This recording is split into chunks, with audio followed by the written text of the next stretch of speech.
was sitting at the kitchen table, enjoying a bowl of muesli, when I was startled by a sudden knock on my kitchen door. Wondering who could be knocking at 8 a.m. on a Sunday, I walked across the tiled floor and opened the door. A man in his 40s stood on my porch, wearing a cheap, wrinkled suit. Behind him stood 3 uniformed police officers. This was definitely not a typical Sunday morning routine. "Mr. Young," asked the man in the suit, flashing a badge. "Do you mind if we come in and ask you a few questions?" "I'm afraid I can only speak to one person at a time, Detective. What was your name again?" "Cook. Detective Richard Cook." "I'll be the one asking questions, Mr. Young. These officers would like to take a look around your home, if you don't mind," the detective added. "Do you have a warrant?" "I've seen enough police shows to know that you need a warrant to barge into my house and take a look around, as you put it," I stated. "No, sir.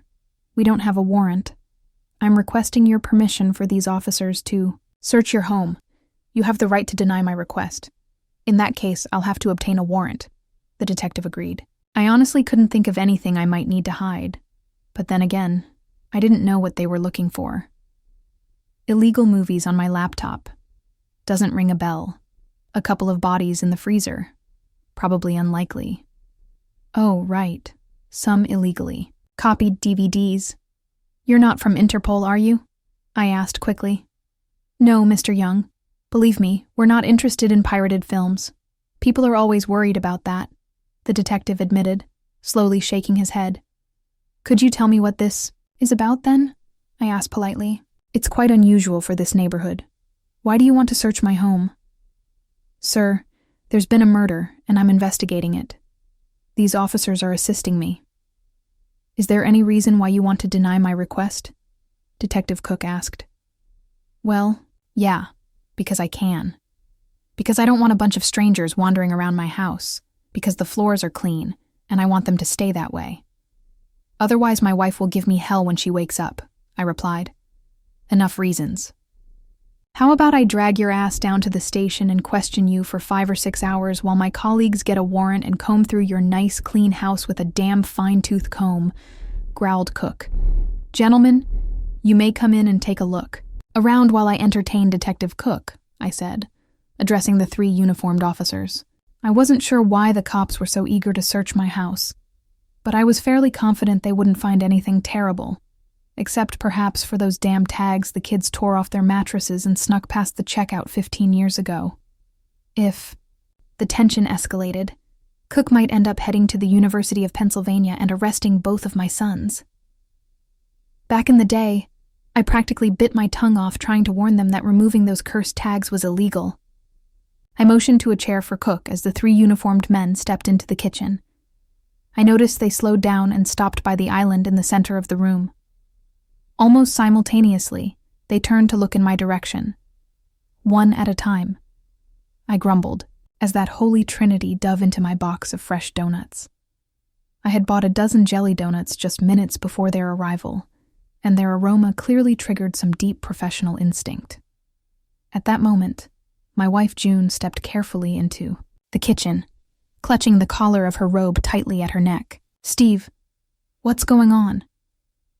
Why are police officers walking through our house and eating donuts? Is something wrong?" she asked, concerned. "June, this is Detective Cook. I hope he'll enlighten us about the situation by asking his questions." I gave them permission to take a look around. That's the euphemism Cook used for it. "Detective, this is my wife, June. Maybe you can tell us why you're here. Are you investigating a murder? Mr. Robert Morgan was shot last night, around midnight. I assume you both knew him." "Well, yes, he was June's boss. You shouldn't be short on suspects, Cook. That bastard made cuckolds faster than rabbits reproduce. You should be looking for a jealous husband, or maybe even a whole platoon of them," I smirked, feeling no sadness whatsoever about the death of my wife's former employer. No one else even cracked a smile. June's face turned whiter than I'd ever seen it, and tears welled up in her eyes. Cook simply gave a slight nod while studying my expression. Aside from June's quiet sobs, the room was dead silent. Mrs. Young, how long have you been having an affair with your employer, Robert Morgan? The detective asked. I wasn't really having an affair with him. I mean, not seriously, June sobbed. It was more of a casual thing. I didn't love him or anything like that. We first got involved maybe about 6 months ago. I would never shoot anyone, especially not Bob. I never assumed that, Mrs. Young. I'm simply trying to gather all the facts, Cook stated dryly. How did your husband react to your involvement with Mr. Morgan? Was he jealous? Angry? Upset when he found out? Steve had no idea I was cheating on him until this moment, Mr. Cook. That topic was, of course, never discussed between us. I'm sure Steve would be upset, but not enough to kill Bob, June replied, though with less conviction than I would have liked from a wife. Really? The detective grumbled. Mr. Young, how would you answer the same questions? They started having sex on August 9th of this year, I replied calmly. It was after a dinner party at the Morgans. I was called away early due to a work emergency. He offered to drive June home and took her in the back seat of his SUV. I'm not upset because June and I have an unspoken agreement. Simply put, we can sleep with whomever we want. And we do. June decided to sleep with Morgan. That was strictly between the two of them. June's jaw dropped almost to the floor at my revelation. It took her a few seconds to process all the information I had just unloaded on the detective. I could see the gears in her head turning very slowly. Why have I never heard of this so-called agreement? June asked indignantly. Because that's what the word unspoken means, dear, I replied quickly. If we had discussed it, I would have said, we had a verbal agreement. If we had signed and notarized it, then it would be a written agreement. What we had was unspoken. Well, it would have been nice if I'd known about it, June said. I worked really hard to make sure you never found out about Bob. I think from now on all our agreements should be verbal, or even documented. This stumbling around in the dark is getting on my nerves. That answer doesn't seem entirely satisfactory to me, Cook admitted, reaching into his shirt pocket and pulling out a small recorder. You both should know that I'm recording everything you say. Mrs. Young, have you been involved with any other gentleman, or was Mr. Morgan your only lover? Of course he was the only one, June protested, perhaps a bit too emphatically. I'm a married woman. How can you even ask me such questions? To your knowledge, has your husband made use of this unspoken agreement, or has he remained completely faithful to you? Cook asked. Steve would never break our marriage vows, detective, June replied, somewhat indignantly. He's as loyal as an old dog. You can put that on the record. Mr. Young, I'll ask you the same questions again. Do you agree with your wife's answers? June has been sleeping with her colleague, Bill Anderson, since September 15th. Aside from her affairs with the two previously mentioned bastards, she's as faithful to me as that damn geyser proudly bearing the same name in one of our national parks, I replied emotionlessly. June let out a barely audible sigh. She just loves the way he touches her.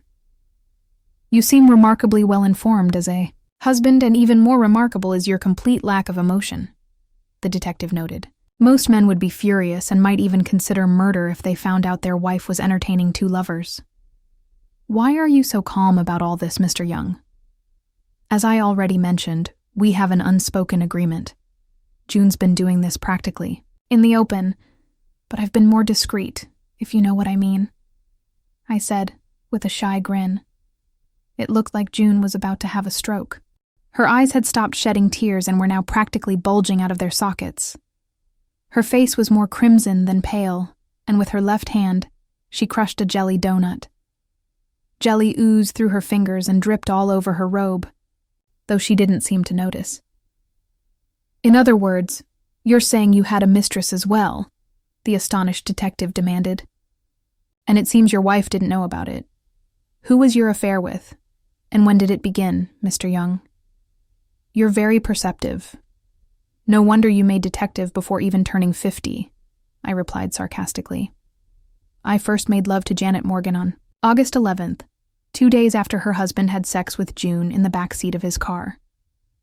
Since then, We've managed to do it practically every weekday, I recalled fondly. That minx really loves sex. In shock, June raised her hand to her temple. The movement caused the jelly in her hand to smear onto her forehead, and she didn't even seem to notice, while Cook was too polite to point it out, especially since he was clearly struggling to form a coherent sentence. Good Lord. You're sleeping with the widow of the murder victim, he exclaimed. You were with Janet Morgan every weekday. I briefly questioned her last night, and she didn't mention your name once. Is there any chance you're mistaken or just trying to make a joke? Do you want to hear her mention my name, Cook? Hide in her bedroom closet the next time I'm on top of her, and you'll hear her moaning it loud and clear. Of course I'm not mistaken. I remember the names of every woman I sleep with, damn it, I declared firmly. You said you sleep with women. Plural, Mr. Young. Do you have more than one mistress?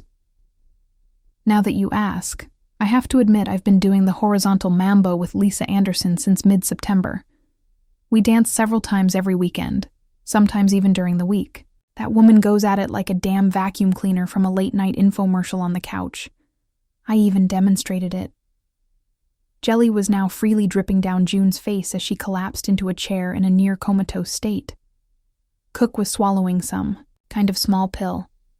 It looked like nitroglycerin, the kind my Uncle Phil used to take from time to time for his heart. After taking a moment to pull himself together, Cook lunged forward. Mr. Young, you must understand. You're having affairs with the wives of 2 men who are sleeping with your wife. May I assume this is not a coincidence? I'll even admit I've seen Mrs. Anderson, and she's very attractive. I'm not going to tell you what you can or can't assume, Cook, but I slept with both of those women right after their husbands slept with June. Revenge is sleeping with your wife's lovers' wives. And let me tell you, revenge is sweet, but vengeful sex is even sweeter. I was lucky enough to experience that incredible high, I replied with obvious satisfaction. You're telling me you killed Robert Morgan to get revenge for his affair with your wife? Hell, you were slept his wife every damn weekday. Wasn't that enough for you? Cook demanded. The answer to both your questions is a definite no, in time. You'll understand what my ultimate revenge was. I promised. What the hell questions did you just answer? No, to ask the confused detective, fumbling with his recorder to replay his earlier questions. So, are you saying you didn't kill Robert Morgan? Or are you saying he wasn't killed out of revenge? Cook asked after listening to his own questions. I could answer yes to both of those, I replied. Damn it. Cook growled. I've got to remember to ask only one question at a time. At that very moment, one of the uniformed officers came into the kitchen holding a large handgun and waved it in front of the detective's disbelieving eyes. I found this in the gun cabinet in the basement. The officer beamed. Do you want to tag it as evidence and log it? Great idea, Cook exclaimed. Be sure to get it fingerprinted at the lab. The owner of those prints is either a cold-blooded killer or the dumbest son of a bitch on the planet. The officer blushed slightly as he walked out the door holding my .44 Magnum in one hand and my damn donuts in the other.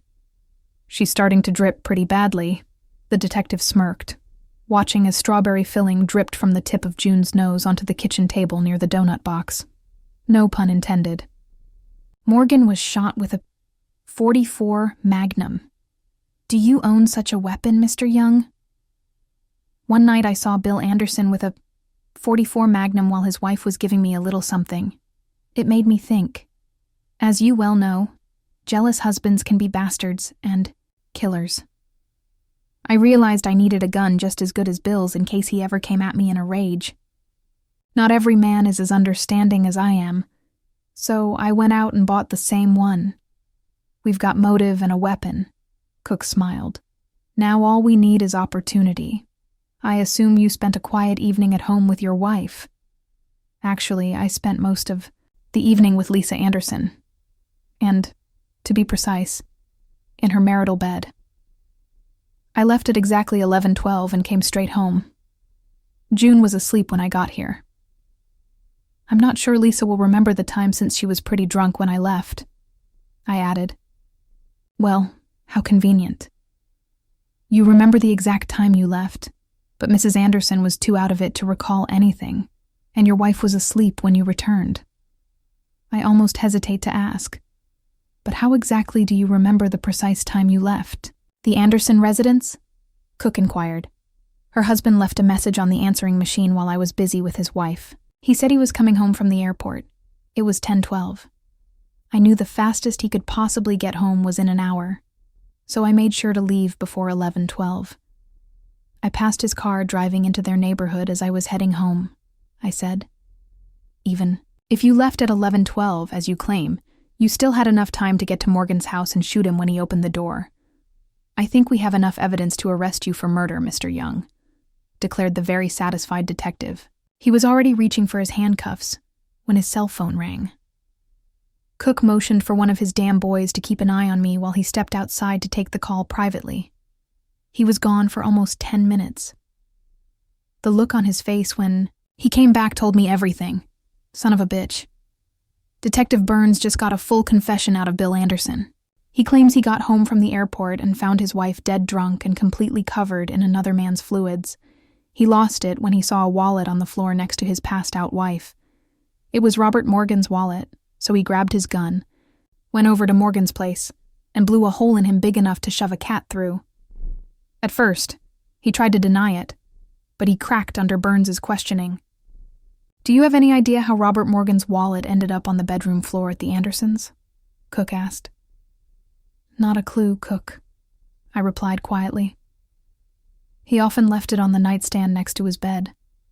I noticed it a few times when I was with his wife. Why he or anyone else left it at the Andersons is a total mystery to me. Looks like one of your wife's lovers is going to prison for a very long time for killing her other lover. And all the while, you were sleeping with both of their wives, more often than they were with yours, even combined. And now your wife is sitting here in some kind of trance, her head buried in a box of damn jelly donuts. Even sweeter, was my only reply.